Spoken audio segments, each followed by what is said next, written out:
नमस्कार। आज हम भारत की दो बहुत पुरानी शिक्षा प्रणालियों गुरुकुल और मद्रसे की दुनिया में गहराई से उतरने वाले हैं।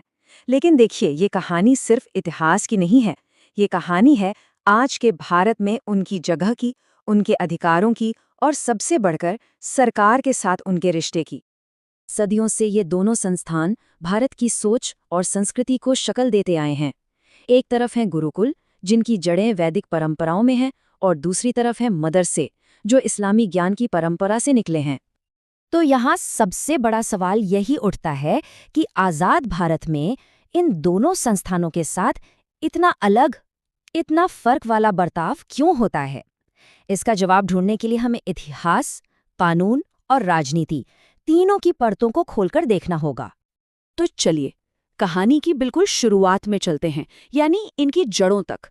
क्योंकि जैसा हम आगे देखेंगे, इनके बीच जो आज फर्क दिखता है, उसके बीज बहुत पहले ही बो दिए गए थे। इस टेबल को देखिए, इनके नजरिए का जो बुनियादी फर्क है वो एकदम साफ हो जाता है।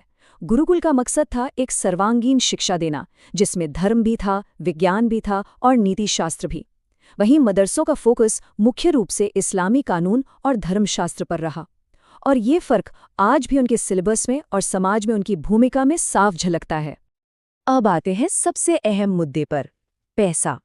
इन संस्थानों के बीच आज जो असमानता है, उसे सच में समझना होगा तो हमें इनके पैसों के इतिहास को खंगालना होगा, क्योंकि असली कहानी तो अक्सर फंडिंग में ही छिपी होती है।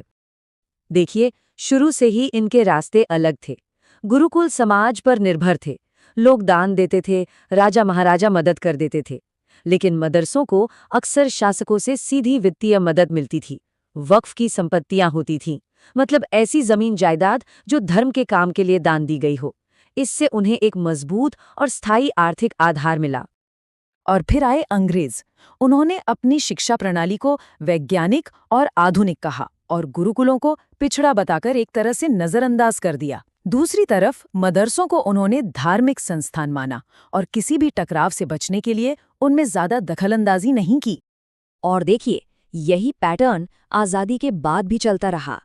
आज की तारीख में मदरसों के लिए मदरसा आधुनिकीकरण योजना जैसी कई सरकारी स्कीमें हैं जिनसे उन्हें मदद मिलती है, जबकि गुरुकुल आज भी ज्यादातर समाज से मिलने वाले दान पर ही चल रहे हैं। तो जब आप इन सारी बातों को एक साथ रखते हैं तो तस्वीर बिल्कुल साफ हो जाती है।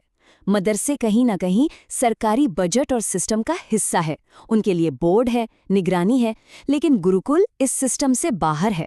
और ये सिर्फ किसी एक नीति का मामला नहीं है, ये एक ढांचागत विभाजन है जो वक्त के साथ और गहरा होता गया। तो सवाल ये है कि हम इस मोड़ तक पहुंचे कैसे? आखिर इस गहरे संस्थागत बंटवारे के पीछे वजहें क्या हैं? इसका जवाब, जैसा कि मैंने कहा, इतिहास, कानून और राजनीति के बड़े ही दिलचस्प घालमेल में छिपा है। चलिए, इन तीन मुख्य वजहों को एक एक करके समझते हैं।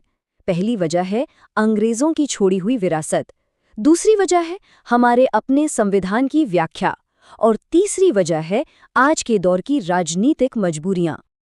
देखिए, अंग्रेजों ने ही बहुसंख्यक और अल्पसंख्यक की ये श्रेणियां बनाई थीं।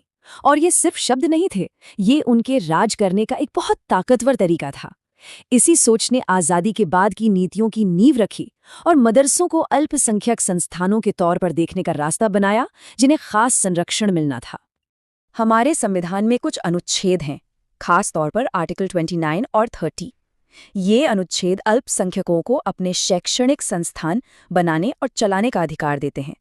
और इन्हीं अनुच्छेदों ने मदरसों को सरकार से वित्तीय मदद हासिल करने का एक मजबूत कानूनी आधार दिया।